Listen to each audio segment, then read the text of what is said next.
Granted, my sandwich cost $18, but every single bite was a massive amount of lobster in my mouth, which was amazing. And they say the price of lobster's up right now.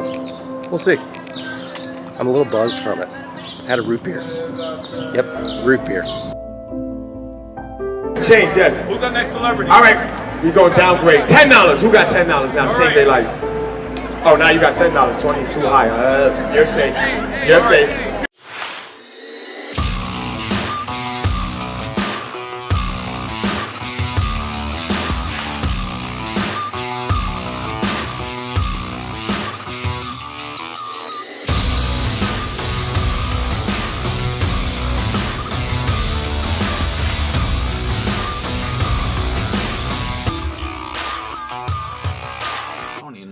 Hey everybody, welcome to the most interesting show on the internet that features lobsters of 17 pounds or greater. Welcome to Lobster Review Live. I'm your host, Drew Holland. With me today is Jeff Worley. Jeff's a local fisherman down in Baston. Hey everybody, welcome to In Production. It's Drew and Jeff, as we are always here on Tuesdays for the most part. No. My voice is gone. It may not be We're here. visually here today. Yeah, visually here. Yeah. Right now I have... Oh, let's do it in real time.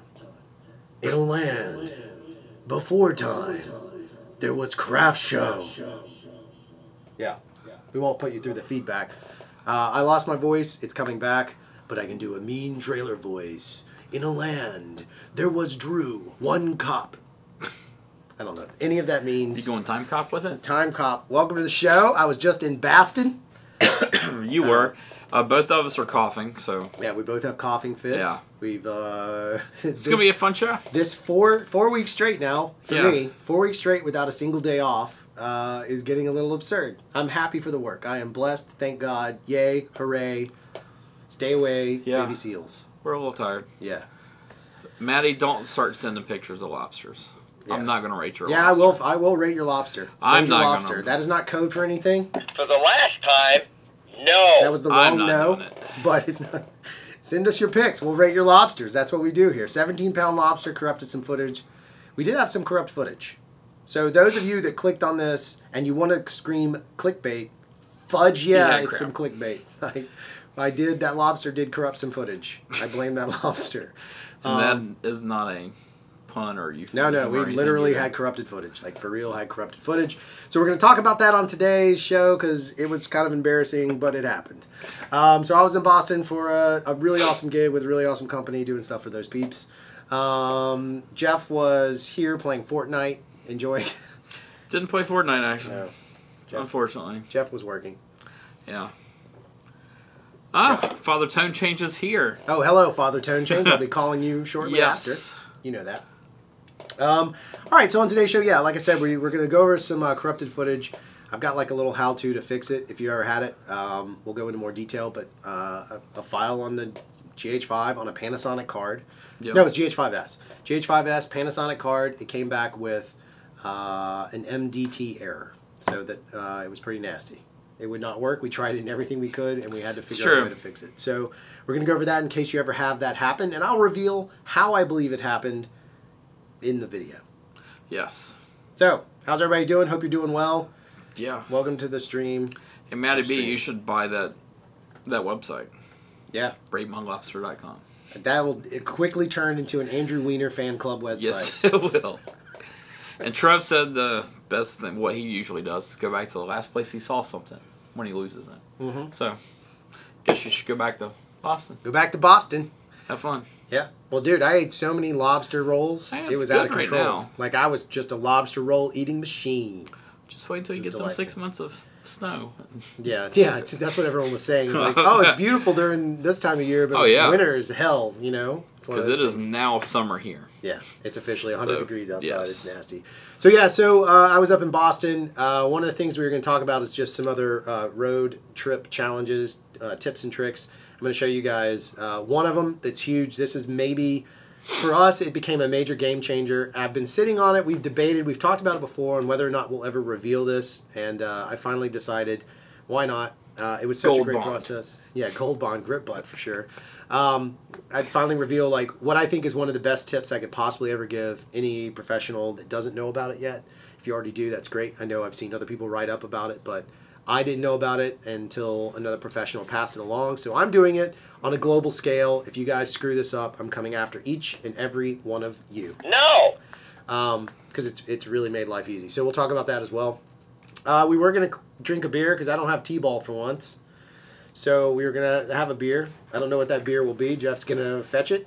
You know what that beer will be. Yeah, I do know the beer. Kind of. I don't The think you beer. want that, though. That makes my throat tickle. Yeah, so took the GH5s, loaded them in a backpack, went on the road, and went up to Boston for a job. It was a quick turnaround. So it's one of those things of like, how did I get it? Well, it's just having good relationships. But it was a quick job. It was a fly up on Saturday, shoot Sunday, fly home, or shoot part of Monday, fly home Monday afternoon. It's kind of been my MO. I've done that for a while. I haven't done that in a while, but I used to do that a lot more. And you kind of start figuring out certain things on how to kind of travel stuff. So I'll kind of go give you guys some tips. Anything going on in the chat ski over there? Trev just upset you went to Boston, didn't bother to say hi. Well, I would have, man. It was pretty quick, and it was a slightly confidential situation. So I wouldn't want to drag you into the mix of that. But yeah, next time I go back up, I'm allegedly going back up again. When it's not short notice, I will give you some time. I was right by. I was in Cambridge, and I was right on MIT's campus hanging out. My client is not MIT, but we were on their campus. And and so it was kind of funny to, having watched Casey Neistat videos, like when he goes back there, I thought about like parodying one and just being like, look, I'm Casey Neistat, or I'm Casey Neistat's professional B-roll shooter. But I didn't push the boundaries of that. Pretty true. Yeah, more or less. Ivan asked question, filters 4x4 or 4x5.65? 4x5.65. Yeah, I'm not a big 4x4 fan. I feel like it's crazy. Oh, it's your old haunt. So, Trev, I went to a bar there that may or may not have been open. If you haven't been, you know, we drink a lot of beer on this show. And if you go back to some of our earlier videos, there's a video that features us drinking a beer called Boom Sauce. It's made by Lord Hobo Brewing. And Boom Sauce and Lord Hobo have quickly become Jeff and I's favorite brewery. Fair to say? Yeah. In our top 5 current breweries. Definitely in the top 5, Yeah. easily. So, interestingly enough, when we got there, I finally remembered that Lord Hobo was up there. I was like, well, I'll never make it to their brewery. But they had opened up this little restaurant bar. That's why my voice is gone. It was just down the street. And I went to go drink Boom Sauce on draft and whatever the beers they might have had. At which point, I realized that I was literally 1 year to the day drinking Boom Sauce again. Yep, to the day. It was kind of a fun thing. That like it's little things in life that make it awesome, and that was one of those little things that made it awesome. But we're not drinking Lord Hobo beer. In fact, we're drinking some Clown Shoes Yes. Galactica Double IPA. Yep. In honor of Thanos, our Lord and Savior. Very sure. Yeah. There you go. Yeah. So there we go. You guys seen Infinity Wars yet? Can we talk about spoilers? Oh no! Mine did the exact same thing. I think I shook them when I popped them open off the thing. Yeah, just start drinking. Just like crawfish, got to suck the hands. Yep. I did that badly. It's pretty tasty. That's my fault. It's not Lord Hobo tasty. No. So big shout out to Lord Hobo. Yes. Zombie Cowboy's been looking for Boom Sauce ever since that episode. Oh, so we finally had some. I hear they're getting a bigger distribution. They're in Florida. Yes. It is. I will tell you this. Out of all the beers we've had on the show, and when I left, I drank that last Glorious you left. Okay. But out of all the beers we've had on the show, Boom Sauce is hands down my favorite beer we've ever had on the show. And we've had a lot of beer on the show. Boom Sauce still ranks #1 for me. I put it tied. It can't go in with that. It can't go in Bourbon County. That's I put it tied with another one, actually. Which one? Constellation Prize. Which is also Lord Hobo Brewing. But we did have that one on the here as well. Yeah, that's true. So, yeah. So shout out to Lord Hobo. I should tag them in this because this is like a free commercial. Yeah, Your this beer is delicious. basically a Lord Hobo promotional. If you guys ever want to see this what we're doing, video was sponsored by Lord Hobo. Yeah. So let me just tell you how awesome it was for me. Like I'm a big fan of like hardcore. Like I listen to a lot of hardcore. I love like older punk and whatever. So when I walked into their bar, the reason my voice is gone is because the volume was cranked up to 11. Yeah. There were people there, and the music playing when I walked in. The exact playlist was Age of Winter by Sword, followed by Rayon Pinion by Baroness, which is my favorite. That's from the Red album by Baroness. Followed by the Melvins, Honey Bucket. Okay. Right? Yeah, not a song you usually hear in a bar. Then they played Ever. some Born Annoying Amphetamine Okay, Helmet, nice. which if you guys The good know, we stuff. have a deep My connection favorite to Helmet. album. This is Jeff's favorite. Paige is our We favorite just member. talked about that. Paige Hamilton from Helmet's a friend of the show. Yeah, he is. And then she said there was Russian Circles in the mix, but at that point I was like 3 beers in and I just lost track of Didn't time in care. life. Yeah. That's cool. Yeah. I like it a lot. So I was screaming, having a great time. So I'm going on the next Boston trip. Yeah, so Jeff's You going. can shoot. I don't care. Yeah. I'll just go sit at the bar all It was day. awesome, man. So Boston's a cool town. If you guys haven't been there, I highly suggest it. I prefer it a little more. I love New York, but Boston's a great town.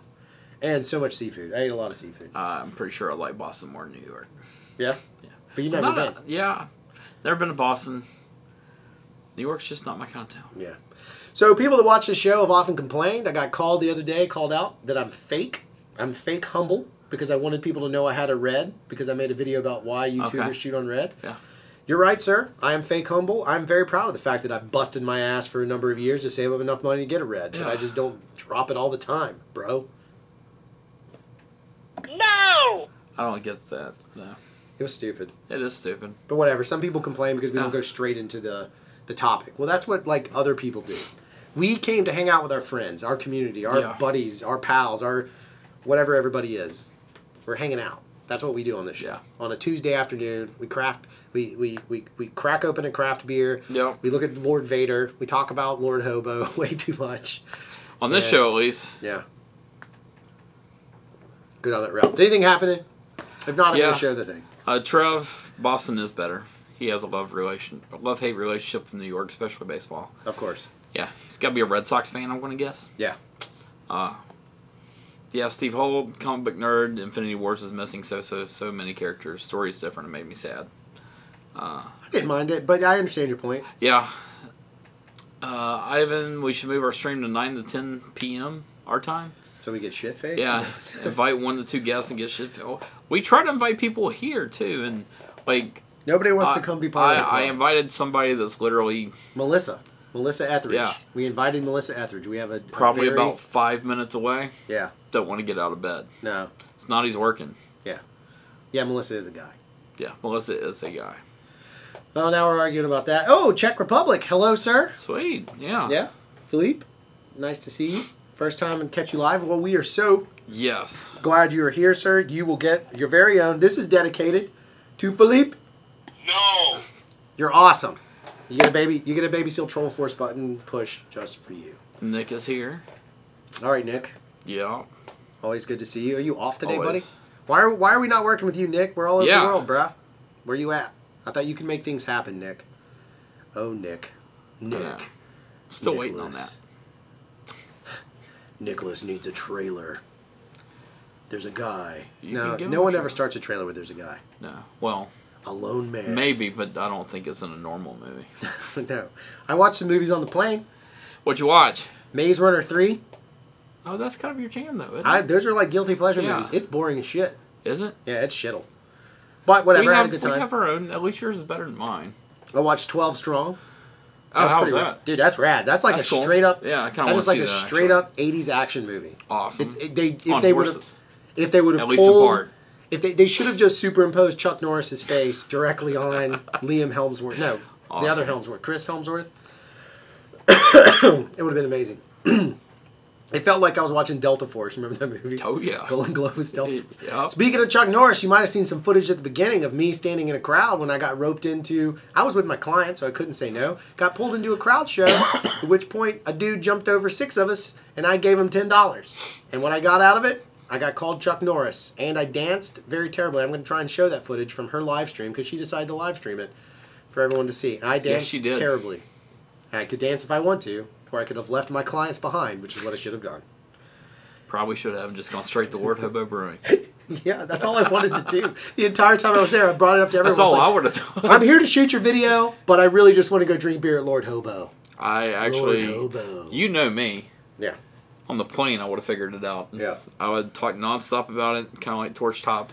Once we filmed Torch Top in Atlanta. Oh, yeah, Torch Top. Shout out to them. That's yeah. maybe the second best beer bar I've ever been to in my life. Number 1 being Always Forever, Sergio's. Sergio's. I put it in my top 5. Yeah, Torch Top is good. Well, you've been to Church Key. I've never been to Church Key. Lord Hobo's in my top 5. Now that's what we gotta do. Yeah. We gotta find a way to get up. Yeah, live stream at Church Key. Yeah. All right, so these people are tired of hearing That us would be talk. awesome. Yes. Let's take a look. Oh, well, one more question before we do this, and I'll show you guys the corrupted file thing. We, we worked on those small batch creative episodes. They got put on the back burner because those are passion projects, and when clients come along that pay us, we have to put that in priority. We finished one of those. It's 6 minutes. Do you guys want to see some of that? It looks really good. Jeff did a really good job.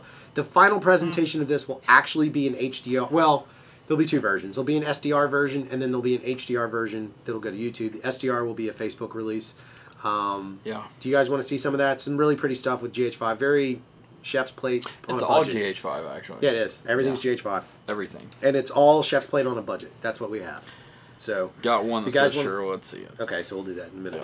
So let me show you this corrupted thing, and we'll take a look at that so I can give our throats a break from chatting. So here is the corrupted file gimmick. I had a different shirt on. Have you ever gotten a GH5 file that just didn't work? So we did. And I was on a job up in Boston. You guys have seen some of that footage.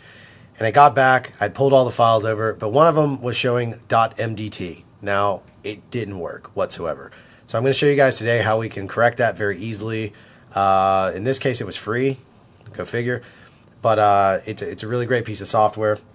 So the website that you go to is a lot of letters. I'll put it on the screen or something because it's a whole lot of stuff. Growl, GmbH, hardware and software fix. Anyway, it's growlonline.de. And they have this video repair tool is what we're using here. So this video repair tool is what we did. And so as you can see, the file does not play at all. It doesn't work. It does absolutely nothing. It came in corrupted. And nothing that we could do figured it out except for using this. So we just kind of go through the process. You bring in the file. Well, first you download their software. You bring in the file.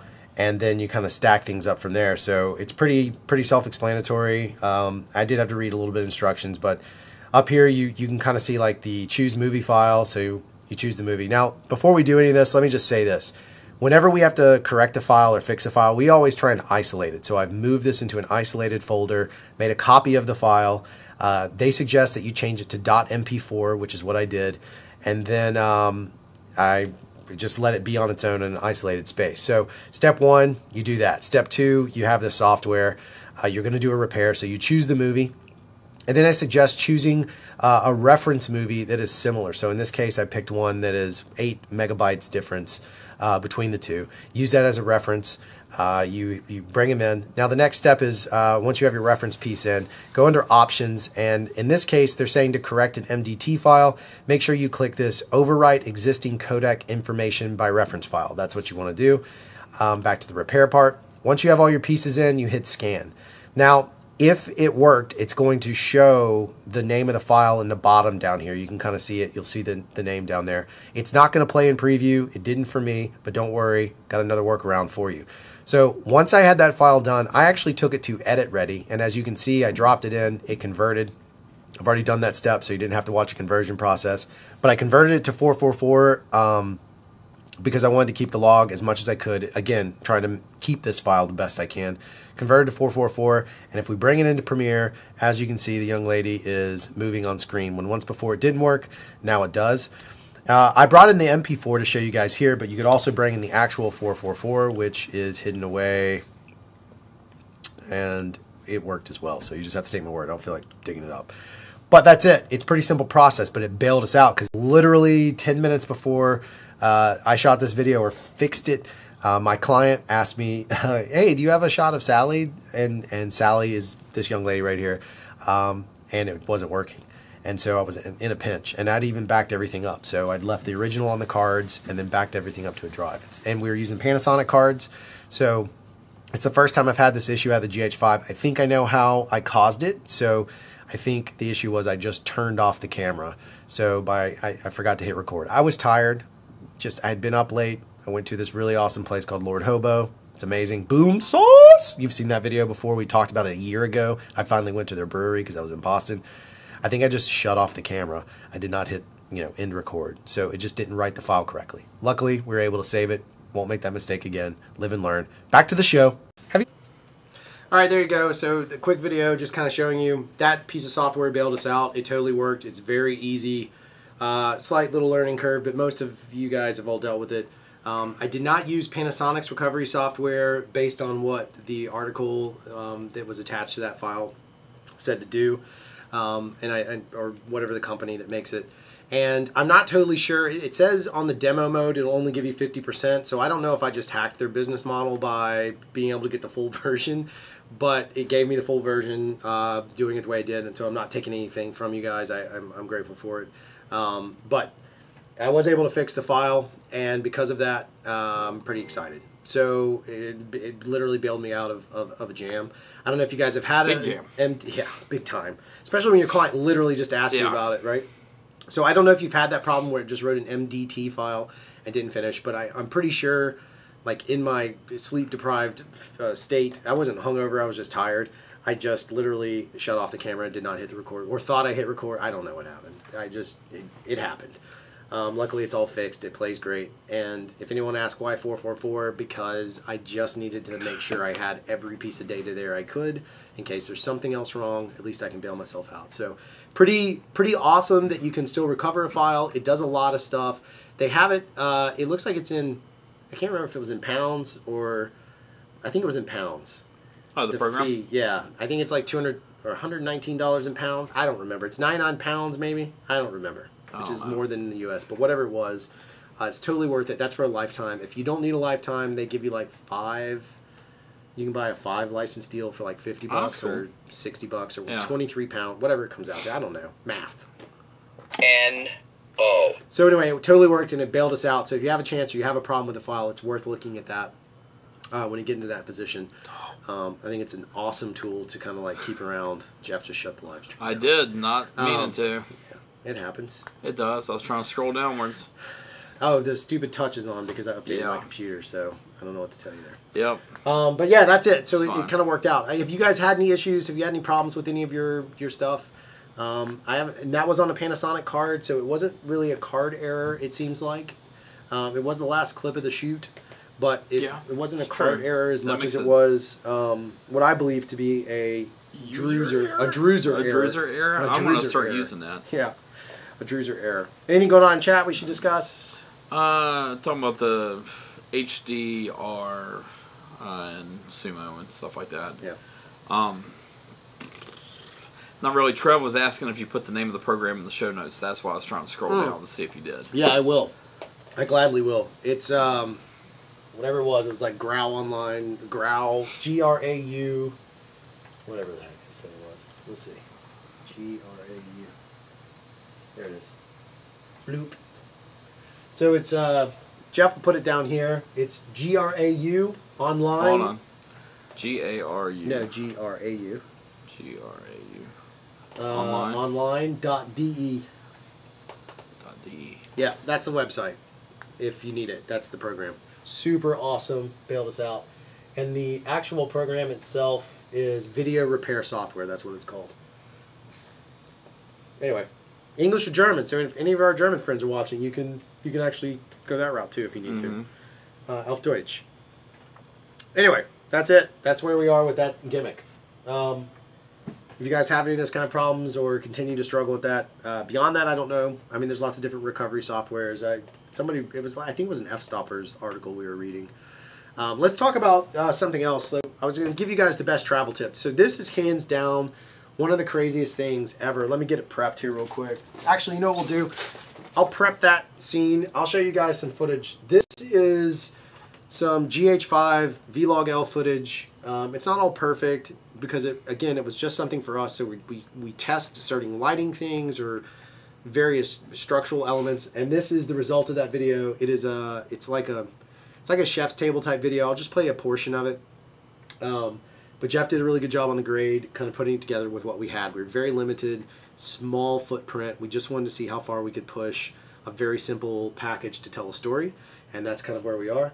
Audio could probably be a little bit better, but it is what it is. So here's that, and then I'll give you the travel tip right after the break. I don't consider myself a perfectionist, but others have said a little bit too carried. Others have said I get too carried away sometimes.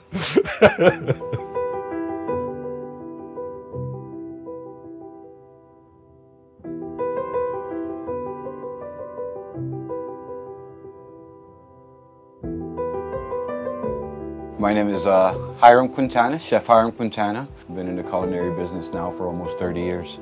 This whole chef experience and this whole cooking thing has been with me all my life. But I wouldn't say that, oh, the passion just jumped in right then and there.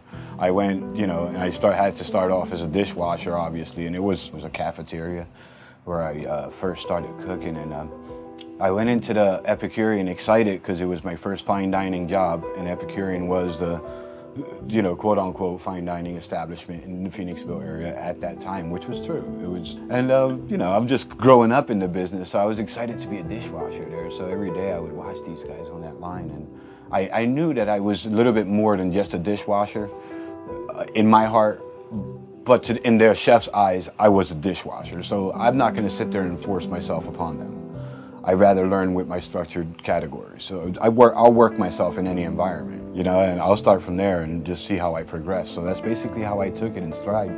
And it was around the Christmas time, and these guys got so hammered on that line, and I was doing dishes, and I was always caught up on the dish area. So I was able to, during lunchtime, just jump on the line with those guys. And even if it was just putting the toast down, doing the butter, and just cutting steps, even if it's wiping down their stations for them, any little bit helps. And you know, that's how the inspiration just started. Any little bit helps. That's how I treat it now. Any little bit counts. But as far as like building and going to this level where I am right now, about 1.5 years ago is when I decided, you know, to stop working for anyone and work for myself. To stay true to myself, stay true to my nature, and stay true to my ability. So whatever I learn is for the progression of myself and all of the others around me. Yeah, I'm just basically a gypsy competition chef. Basically, Food Sport is just a camaraderie of chefs. It's like a brotherhood of chefs. And these guys meet, like, you know, some guys meet once a year, some guys 5 a year, some guys as much as 30 times a year, and we compete at a professional level. I like the edge of helping others. I worked with multiple chefs in the sport, and when they go into competition, what I like to do is just come in from underneath and just help fill that void that some of these guys have. You know, you got multiple guys with some great talent. So that's kind of like the mindset of a chef going into the food sport, because then you have to put that aside and also work with what your passion is, which mine is the farm to table concepts and the stuff like that. And how can I bring the local community, the local economy into food sport? That's where my gap is right there. As a chef, one of the, you know, a big percentage of being a chef, a lot of time is spent sourcing. So what ingredients and where they come from, and so many people, you know, just go into the like different parameters of sourcing out. And their idea of sourcing is across a desk on a computer, or some chefs are just like, all right, let me see what I can hit online, what's closer, and call it farm to table. Oh, well, this is within 30 miles. This is farm to table. This is this and that. But I think that it has a lot of, I know it has a lot to do with my style of food, and my style of execution is researching the ingredient. And I'll research the area, research the craft, research the farmers, and really research the ingredient, where it comes from, whether it's true to its form, whether, you know, there's pesticides being sprayed on it, whether there's, you know, whatever's happening there is going to end up on your plate. So I kind of like to study into the area and see who's staying true to their natural colors and work with the local farmers. I never know the outcome until it's done. I can't sit there and tell you, oh, it's going to be this, and that, because I'm going to cheat myself out of creativity. So I just stay in front of it and I make it true to its form. Because if you want to be the best, you have to obviously study your trade. Like, you can't just put yourself in a Russian roulette of ordering from some of these purveyors with some of the product that's coming in, some of the practices that are being held, some of the, you know, some of these farms around here are so beautiful. You have everything at your disposal. How do you not want to be exposed to something like that? So that's why you want to come in, expose yourself into the community, and then use that into your cuisine, into your structure, into what you want to do, if you want to stay true to form. It all goes back to less is more for me, you know. If you want to sit there and buy, you know, ingredients that have the pesticides and have the things going on and stuff like that, and work yourself into the processes of cooking it, so be it. That's your choice. But I prefer fresh, natural, and just 100% to the quality that I like it. The taste itself is going to be the flavor. Everything comes through nourishment, you know. Food is nourishment. And to be a creator of nourishment is like, that's the way I consider it. It's not all about just carrying the card of being a chef and wearing the hat. It's all about the nourishment and how many different ways you can use it to nourish people and to make them happy. So that's what life's about, right? The pursuit of happiness, right? You would have to say. When you start cooking and you know that the outcome is going to create happiness in what you do, and that's where the love and the passion kind of starts to take over. The cuisine is all in your heart, you know what I mean? You can't just follow the recipe. If you're following the recipe, you're following the book. Now, if you're reading the recipe and recreating, that's where, you know, that's where the fun begins and everything starts and the passion starts to kick into the dish and you're able to use and humble yourself to different ingredients.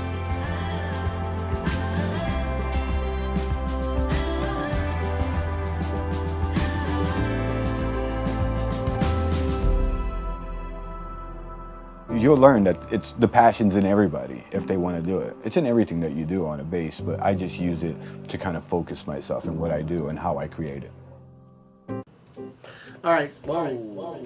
So I let the whole video play just because it seemed right, because we could talk about it a little bit more. So part of that video, let's go to kind of the constructs of that, and then I'll go in the travel tip. So the constructs in that video are this. We took 2 GH5s. None of that's GH5S. That's 2 GH5s. That guy cooks all of that stuff out of a little micro 4-burner in a trailer. He's a competition chef. He travels around. In fact, I just talked to him the other day. He won 3 first place and People's Choice Awards over the weekend. Like, he went to 3 different festivals and won all of them. The dude's a beast, and he's an amazingly cool dude. Like, super great guy. And the reason where we landed with that, Small Batch Creatives has always been about pushing ourselves. Like, it can't be just a normal sit-down doc. Like, we're going to do that part, but then we're going to take and push the boundaries, and we wanted to really push HDR. So some of those shots are obviously prepped for really epic HDR, but we also wanted to challenge ourselves a little bit by putting GoPro footage in where we don't have a lot of control. Like, even if it's flat, it's still not really flat. Yeah. It's GoPro footage. And Jeff's job is to figure out how to make that GoPro footage look great in HDR, because if we don't push ourselves, I can't sell that to my client. So it's a freebie, but we leveraged it, right? So that work in that has gotten us a ton of work, because the first video, the teaser we put out for it, has like 16,000 views on Facebook. It's all organic, no paid reach, straight from the Craft Show page. It just shows what we do. So our goal was to tell that. That was entirely shot. It was entirely shot in like 8 hours or less than 8 hours, 7 hours.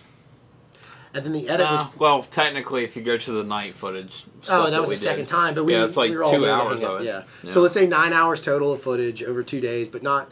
The only thing is the nighttime stuff. And we just went, because he was cooking, and we wanted to eat more of his great food at a place called... By the way, if you like bacon, you've got to try Billy's Small Batch Bacon. That's the bacon he was using. It is seriously the best I've ever had. And we have a Small Batch creative from that guy as well. But...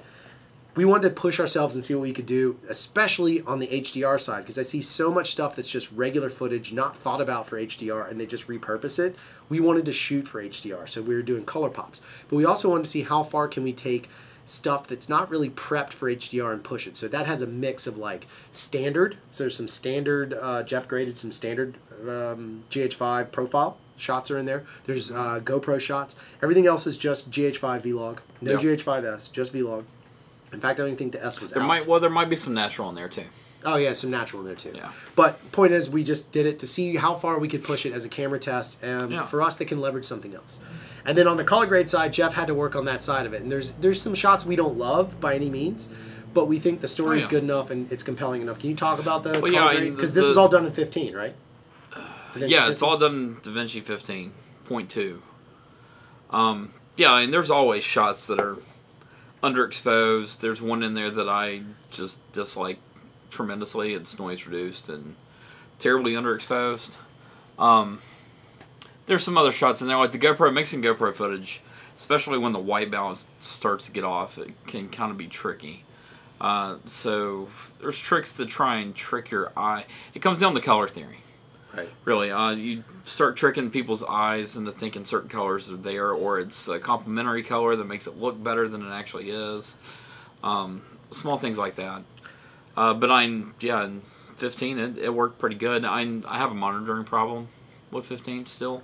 Yeah, there's an issue between I can't 15 to the monitor in 1080 out Oh, even with Flanders. Yeah. Doesn't matter. Yeah, it doesn't matter. It's a Da Vinci problem. Yeah, if it's a 1080 timeline to a 1080 video output, it doesn't show on mine for some reason. It'll show it first, then when I pull the scopes up, it goes away.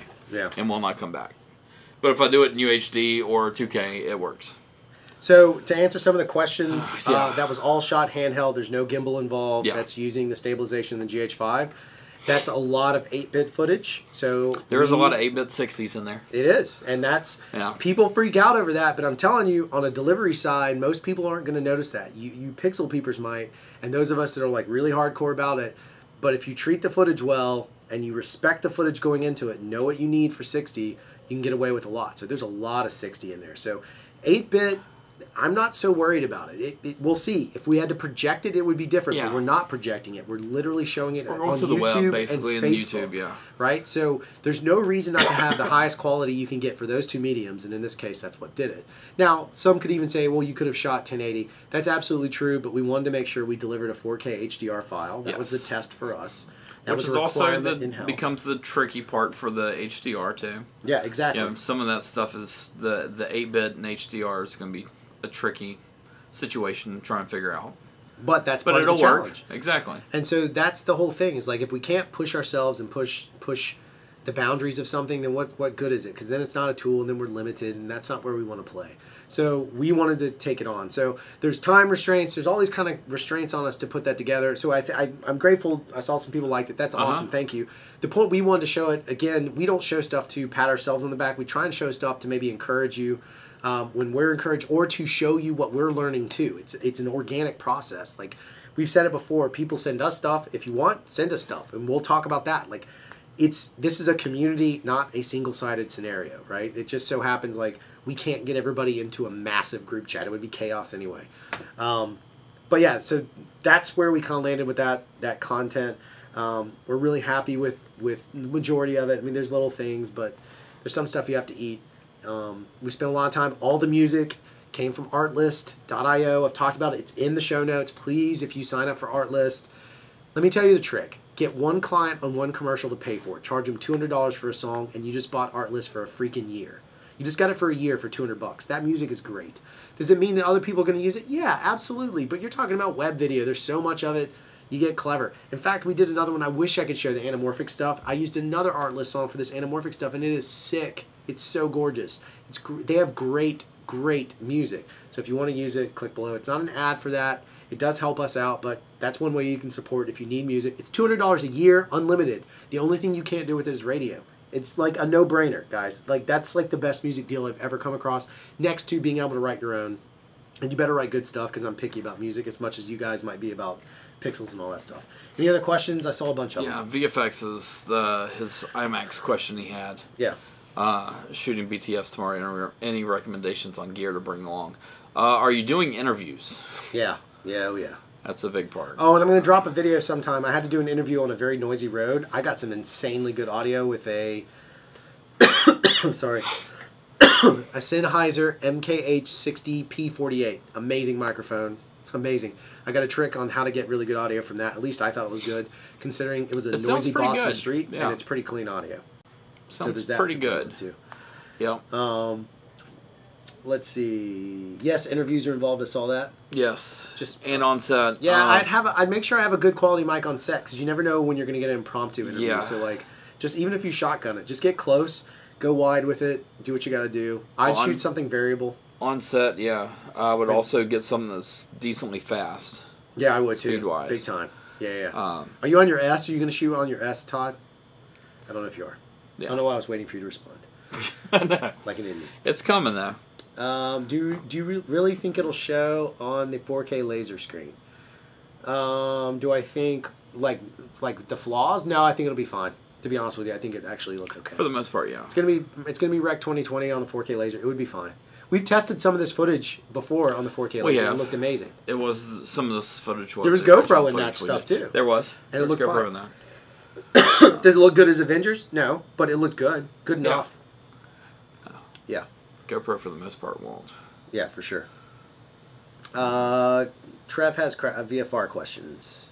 I have a VFR question. You can shoot VFR at 23.976. Yeah.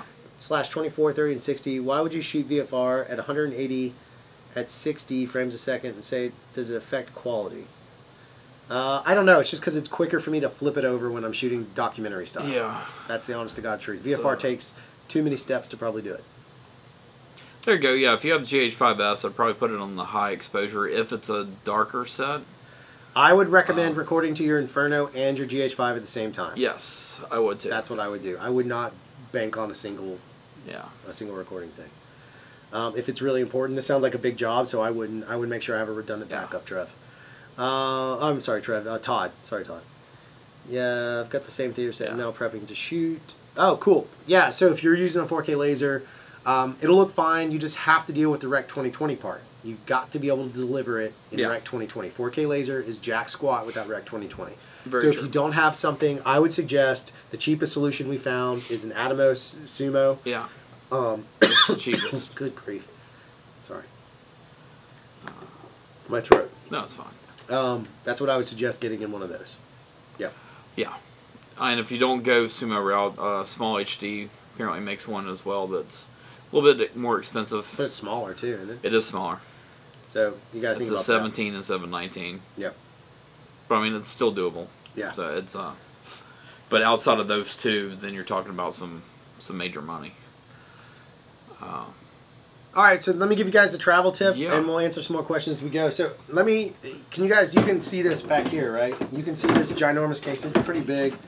Hold on. Like, it's big, right? So I've talked about this before. And I wanted to show you. You can see I left it on here for you. There it is. There's the flight tag.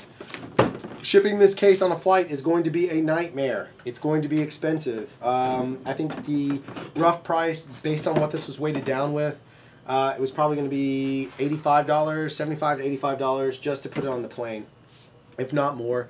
And then you're dealing with the baggage fee and all that kind of problem. However, there's an interesting thing. If you don't know about this, all the airlines have a media pass, right? I've talked about it maybe before, but I want to go over it again. They have a media package. So when you go up to the counter, you have to check in manually. You have to walk up to the counter to hand them your baggage. And so you basically say media. And it could be something as simple as, some places like Delta didn't care. I just told them media and they gave it to me. But if they need verification, Jeff's seen this before. Mm-hmm. I have this really crappy media card. It just says media. So Drew Hall, producer, cinematographer, journalist, right? It's got a barcode that doesn't do anything. It's got expiration dates. It's got my birth date. It says official. It's got my photograph. It's a cheap-ass laminate from Kinko's, right? So just get you one of those. The other thing that helps is like if you have business cards and or a credit card with Somebody's your saying a business business card works. The reason I say it's such a big deal is I shipped this and it cost me $25. So I was able to take the exact gear I wanted for $25. And so I had 2 baby stands, the tripod, a C-STAM, a Gobo, C-STAM arm, whatever. All inside of this guy, along with all the components I might need to do like simple interview rigging. I could have taken 2 of these. You can take up to like 10 packages or more. It's pretty crazy. It cost me $25. I can't even rent gear that's in this box for $25. So already I'm profitable, right? It's already a profitable measure. And then in my carry-on, I had 2 carry-ons. One, we've talked about it before, is the Pelican backpack. Yep. I had 2 GH5 bodies broken down. I had 4 lenses. I had my audio kit. I had all my cards. I had all that stuff. That was on my back, goes under my seat perfectly. And then my other carry-on was my roller bag, which had some clothes in it, a hive light, and some other stuff packed into it. So I never had to check my never had to check my roller bag. It all stayed on. My laptop was in there because the only downside of the Pelican backpack is it doesn't have a laptop spot. So I was able to take literally everything I needed to do my job, and it cost me $25 aside from the plane ticket itself. It cost me $25 extra. I cannot stress how important that is from a business standpoint, where you can just show up and bring your own gear. And frankly, the fact that I didn't have to return any rentals or go through that whole process is really pretty nice. It's a nice function to have the gear you already know and use and be able to do that. And it works for oversized cases. So if you have like a Movi, if you have like, I don't know, you can bring a ton of gear. I've flown a light kit before. I flew one of those big RE4 banger light kits, like a director's kit or DP's kit. I've flown one of those. And it cost me $25. So all you got to do is literally check with your airline, make sure they have the media policy, which all of them do. I've flown United and used it. I've flown American and used it. We used it on American. I've also flown Delta now and used it. So the big three have it. I don't know about like JetBlue or Southwest, but I believe they all have or those Alaska. as well. Or Alaska Airlines, things like that. But it's a major deal because then all of a sudden you charge your regular rate. You don't have to mark up. And if you did mark up gear rental, good for you. That's profit in your pocket. And your client doesn't know the difference, not in a bad way, not like you're fleecing them, but in the way that like you're able to make more profit. They get a value out of it. Boom, done. There you go. I see a lot of red craft shows. No, it's still the HDMI stuff from Todd. Got it. One of them is recording HDMI to Inferno. Will GH5 auto record the internal cards? Or do I need to change the setting? I think it auto records, honestly. I would check it, though. It'd be easy, just put it all together and press record, but I'm pretty sure it does. Right. Technopilot. Ooh, Dolby Atmos? No, you're going to have to send that out. Yeah. I don't know of a way yet for you to deliver the audio. You might be able to out of Pro Tools. Yeah, but I mean, that's a huge license. If I were you, I would, I don't know where you are, Techno. If I were you in Los Angeles, there's a place called Sonic Pool. The guy's name is John Frost, who runs it. You probably won't get to talk to John. He's a good guy, though. Yeah. But you can go to Sonic Pool, and they can help you with the Dolby mix. But if they really care about it being in Dolby with the effect of that, I can tell you from, I've mixed 4 movies with John. Every single one of them has turned out amazing. He's an amazing engineer, amazing mixer. I love him to death, and Sonic Pool is one of the coolest companies in the world to me. They're super good guys, and they're like the rest of us. They started small and just built their business. They're super awesome. Yeah, because they're not actually Sonic Pool anymore. No, there's something else. Post-production Limited or Post-Production Incorporated. Yeah, they parented with somebody big now. Yeah. But Sonic Pool can do Dolby Atmos if you have to deliver the sound in Dolby Atmos. If not, then you deliver the sound in PCM is fine. You can deliver it in AAC, or I'm sorry, AC3. Is that right? Whichever one is the DVD 5.1 standard, you can do that as well if you have the ability. But if I were you, I would, if they really want Atmo and they want to take advantage of the Atmo, I would go that route. If not, you're just going to make a DCP out of it that's going to be stereo, and they can choose whether to pump the stereo through 5 speakers or just 2. It just depends on what you're doing in that capacity. That's what we do. That's what I would suggest very heavily. Trev's asking about ProRes RAW. Did you? We have not shown any. Will Stone from Stone Street has some footage on that. I have not seen it. I mean, I've seen the footage. I have not played with it. Jeff has not played with any, as far as I know. No. If you want to see what Will did, he did some stuff in Final Cut X, I think is his jam. Yeah, it is. And Will has that stuff up on his Vimeo page. I think it's Stone Street at Vimeo or Will Stone at Vimeo, but he has some stuff up that he played with. It's very simple stuff. He just put up a camera and made it work, but we have not personally dealt with it yet. Yeah. We actually had a problem with our Atmos when we loaded ProRes RAW onto it. Yes, still can't record ProRes RAW on our Atmos Shogun. Yeah, we were having an issue. So yeah. Do you use false color to expose the vlog? Nope. Really not. Jeff does. I don't. When we get to the sections where we're really looking, where we have a long time to set up stuff, I will. Yeah. But when we don't have much time to do it, no. Yeah. But yeah, Drew doesn't use it at all, and I just started using it. Yeah. But it really hasn't changed It hasn't changed the way I do things. Right. At all. Right. Yeah, we don't really. I just kind of go with it. It's for doc. Okay, Techno. Yeah, if you have a chance, if they really want to do a proper mix, I would send it out for a proper mix. If it's that big of a deal, I would not skimp on it. They didn't skimp on you. Don't skimp on the sound. That's what I'm saying. Like treat a doc with the same level of love that you've put into shooting it. Let the sound person, unless you're a sound specialist, like a really hardcore sound person. Otherwise, I would let a big, like a sound house deal with it, or find somebody that knows how to work in that space. Definitely. Just to make you stronger. Oh, dude, you're based in Montreal. There's plenty. I'm sure there's multiple post houses for you or audio houses for you to use in Montreal. Yeah, I'm sure. Of it. I know there's tons of VFX. Yeah, I can find out for you, Techno, if you want to email me about that. I know quite a few post houses up there. I can probably find somebody that can do it. Yeah. All right, well, that's kind of all we have. Like, if you guys have more questions, we'll answer those. We've gone over the travel tip. Again, Media Pass, best thing in the world for you. It's amazing. You get to bring your own gear, which I find amazing. I wouldn't fly lenses that way. Make sure if you carry lenses, you carry them on board like your cameras. We talked about kind of the creative process behind the Hiram video. That's the chef's name is Hiram Quintana. Yep. We talked about how to fix a corrupted file, which happened to us. So you guys got a real video of the truth. And so that's out there. We'll drop a video later this week or at some point. I'm going to try and drop a little episode on the audio thing. I'm out of focus because I set the focus for them and didn't really adjust it for me. I couldn't really see. Long story short, it doesn't matter. It was about sound. It's not about focus. But I have the picture to back it up, to show you what I'm doing. So I shot a little B-roll with my phone just to keep it simple because I was on a hurry up and wait scenario. So it was pretty crazy. Like, I was getting really good audio, really clean audio. You'll hear it. It's wild. And my voice is very deep in it because that's like the worst it had been in terms of that. Like, it was like really deep. Yeah. And crazy. Damn lobster. Did we discuss Infinity War? We did, Ramsey. We did. But not with really. No spoilers. Yeah. We didn't talk about it, but for a couple seconds. Yeah, it was definitely that damn lobster. And don't forget, you can send us any of your lobster picks to ratemylobster.com, care of Matt Banfield. Yeah. Matty B, a Craft Show employee. We don't have employees, but whatever he is. Craft Show family. It's too bad you're not here, Matty. You're missing work. Yeah, he's also working on something interesting, but also still... I think you can say I'm it. sorry, Matty B. It's a Bollywood film. He's working on a Bollywood film. Yeah. Bollywood. Could be good or bad. Yeah. Yeah.